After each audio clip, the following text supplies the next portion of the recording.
Start. अपशब्दों के जरिए अपना गुस्सा जाहिर करना और गाली बोलकर दूसरे पर अपनी भड़ास निकालना एक ऐसी शाब्दिक उल्टी या बमन है जो एक निहायत ही असामान्य व्यक्ति का लक्षण है। ब्राह्म, कम बोलें, धीरे बोलें, अच्छा बोलें। ब्राह्म, इसके उलट गौतम बुद्ध, कबीर और गांधी के देश में एक पढ़ा लिखा इंसान गाली देने पर उतारू हो जाए तो बहुत ही अशोभनीय लगता है। ब्राह्म, हर व्यक्ति के आसपास ऐसे दृश्य आम होंगे जब कोई व्यक्ति अपनी बात कहने के बजाय बदजुबानी या गालियों का सहारा लेता है। ब्राह्म, ऐसी कुंठित मानसिकता का प्रदर्शन करके वह क्या हासिल करता है? प्रश्न। गाली बोलकर किसी को नीचा दिखाना कोई नागरिक संस्कृति नहीं है। ब्राह्म, उस तरह गाली बोलने से शरीर की सहन शक्ति बढ़ जाती है।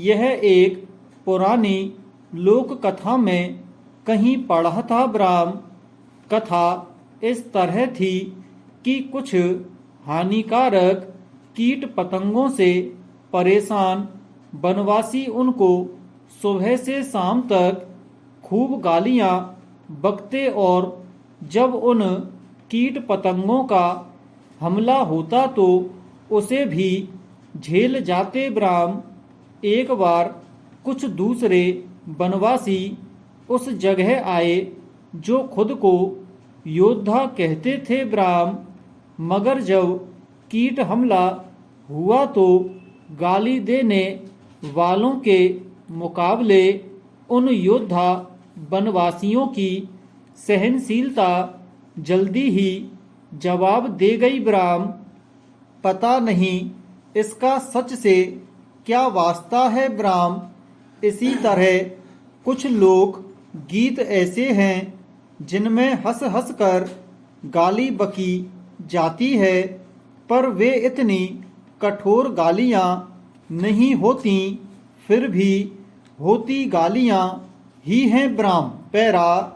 दूसरी ओर यह भी कहा जाता है कि गालियां सहने की क्षमता बड़े बड़ों में नहीं होती। ब्राह्म, तलवारें खिंच जाती हैं, खून खराबा हो जाता है। ब्राह्म, ऐसा माना जाता है कि अगर परिवार के लोग गालियां देने को लेकर सहज है तो बच्चा वही सीखेगा और भविष्य में गाली देने में उसे कुछ गलत नहीं लगेगा। ब्राह्म, समाज से तो वह ग्रहण करेगा ही, परिवार की पाठशाला से भी वह सीखेगा। ब्राह्म, एक और मान्यता यह है कि अगर कोई 1000 गाली खाकर भी शांत है तो इसका साफ मतलब है कि वह अहंकार से शून्य है। ब्राह्म, पैरा। ब्रिटेन के लैंकेस्टर विश्वविद्यालय में हजारों लोगों के बीच बातचीत पर केंद्रित शोध के मुताबिक आज पढ़े लिखे अमीर तबके के लोग ज़्यादा गालियां देते हैं बनिस्बत कम पढ़े लिखे और गरीब लोगों के। ब्राह्म, ऐसे लोगों को गाली गलौज करने से अपनी छवि पर पड़ने वाले असर की भी परवाह नहीं होती। ब्राह्म, लेखिका मेलिसा मोर कहती हैं कि जरा कल्पना कीजिए कि किसी जगह सब पढ़े लिखे समझदार लोग बैठे हैं और अचानक गाली गलौज करने लगें। ब्राह्म, तब माहौल अजीब सा हो जाएगा ब्राह्म। मनोवैज्ञानिक और लेखक रिचर्ड स्टीफंस का कहना है कि हमारी जुबान को नियंत्रित करने वाले दिमाग का हिस्सा अलग है, जो इंसान के विकास की प्रक्रिया में बाद में विकसित हुआ ब्राह्म। वहीं दिमाग के जिस हिस्से से गालियां निकलती हैं वह इंसान के दिमाग का शुरुआती पुराना इलाका है ब्राह्म। स्टीफंस बताते हैं कि जिन लोगों को आम जुबान बोलने में दिक्कत होती है वे भी फर्राटे से गालियां दे लेते हैं, गाना गा लेते हैं ब्राह्म। पैरा कई लोगों को तो गालियां निकालने का खपत होता है ब्राह्म। इसका सीधा ताल्लुक हमारे दिमाग की बनावट से है ब्राह्म। अलग अलग जुबान में गालियों को लेकर अलग अलग सोच भी है ब्राह्म। जैसे अंग्रेजी में पहले गाली गलौज या कोसने का सीधा ताल्लुक धार्मिक भावनाओं से था ब्राह्म। मध्य युग में अंग्रेज धार्मिक बातों का मजाक उड़ाने या कोसने को बहुत बुरा मानते थे ब्राह्म। उन्हें गालियां देने के बराबर ही माना जाता था ब्राह्म। यों व्यवहार मनोवैज्ञानिक कहते हैं कि किसी भी बुरी आदत की तरह गालियां देने की आदत भी आसानी से लग जाती है और बहुत मुश्किल से छूटती है ब्राह्म। कभी कभी तो आपको पता भी नहीं चलता कि आप यह कर रहे हैं ब्राह्म। पैरा वैसे यह भी सच है कि यह एहसास करके कि यह एक समस्या है और ईमानदारी से इसे सही करने के प्रयासों से इस आदत को बदला भी जा सकता है ब्राह्म।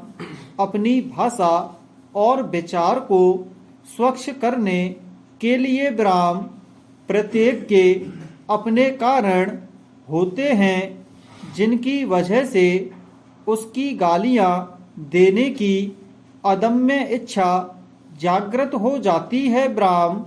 कुछ लोग सड़क पर सफर के दौरान मामूली असुविधा के कारण गाली देना शुरू कर सकते हैं।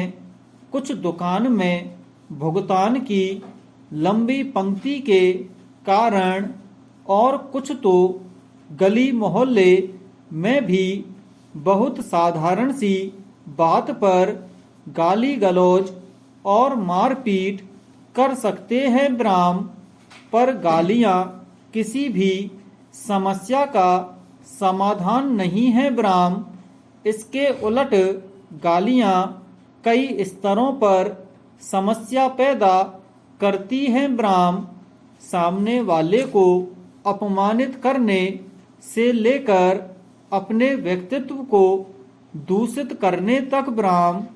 इसलिए गालियों से अपने दिमाग और जुबान को मुक्त करना बेहद जरूरी है ब्राह्म। अगर गाली देना किसी के लिए गुस्सा दिखाने का प्रतीक बन गया हो तो कोई वाद्य बजाना सीखना चाहिए ब्राह्म। वाद्य बजाना सीखने के लिए बहुत धैर्य चाहिए, लेकिन इससे गाली गलौज की आदत कम हो सकती है ब्राह्म। साथ ही मानसिक संतुलन बनाकर संगीत सुनकर ध्यान योग बागवानी आदि में डूबकर भी इस आदत से बचा जा सकता है ब्राह्म। एक अच्छी और सभ्य छवि को मनुष्य बनना किसे अच्छा नहीं लगेगा? प्रश्न।